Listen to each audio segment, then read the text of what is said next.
This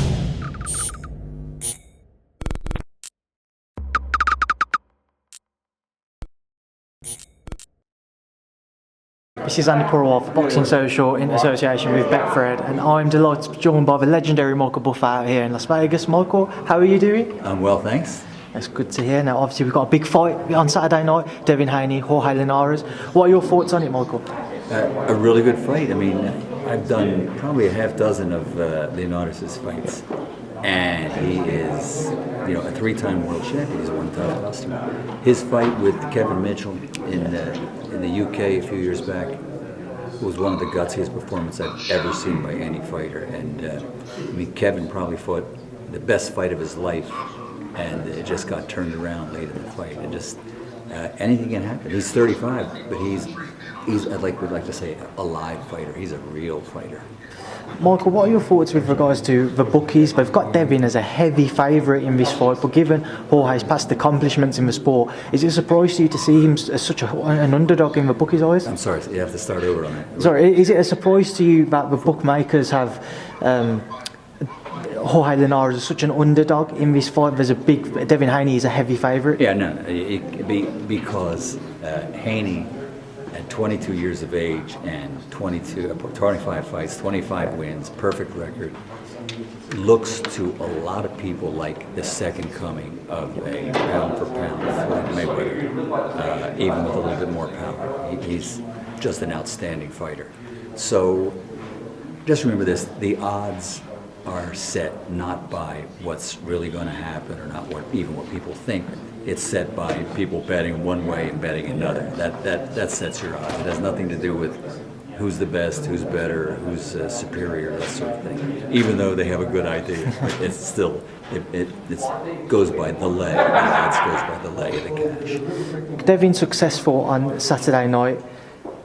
What type of statement would a win against Jorge Linares make to the rest of the lightweight division?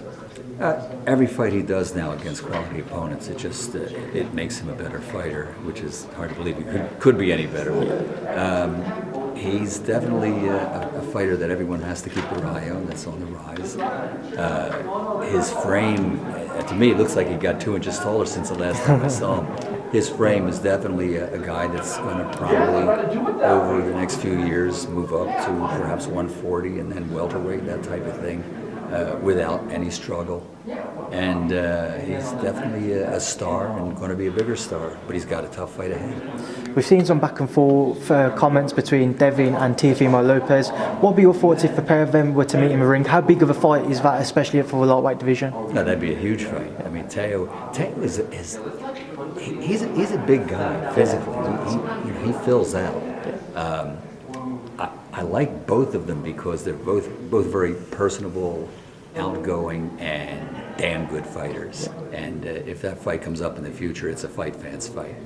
And Michael, just while Scott, you just want to talk about one other thing, a couple of other things rather. We had a surprise fight announcement last week, Manny Pacquiao, Errol Spence Jr. What did you make of that one? We came out of the blue for many. Yeah, Manny Pacquiao at 42 is still Manny Pacquiao, and you just can't sell him short. It's going to be probably, because of this stage of his career, the toughest fight in that career. But anything can happen. I mean, Pacquiao just walks around in great shape, and Errol Spence is considered among the pound-for-pound best in the world, so we got to see what happens. And Michael, just a final thing I want to get your thoughts on. Last week we saw Deontay Wilder successful with his arbitration case. Just what have you made of the entire situation and the fact we will not see an undisputed bout between Anthony Joshua and Tyson Fury next? Yeah, it's I don't know whether I should say it's a shame that happened, but there's just nothing I can do about it. I was all set to call my travel agent and book flights to Saudi Arabia, but everything's been changed, and we just have to see how it all plays out. What do you make of a trilogy bout between Deontay and Tyson now, and what seems to be most likely AJ versus Usyk? What do you make of both of those bouts? I think Fury is going to be a big betting favorite. Once again, that depends on how the bets come in. That's what makes the odds. But let's not forget Deontay Wilder has a killer right hand. He didn't get to use it in the last fight because he just got overwhelmed. if he trains right, maybe puts on a few extra pounds. We just have to wait and see what happens. That's why people love the heavyweights. Anything can happen.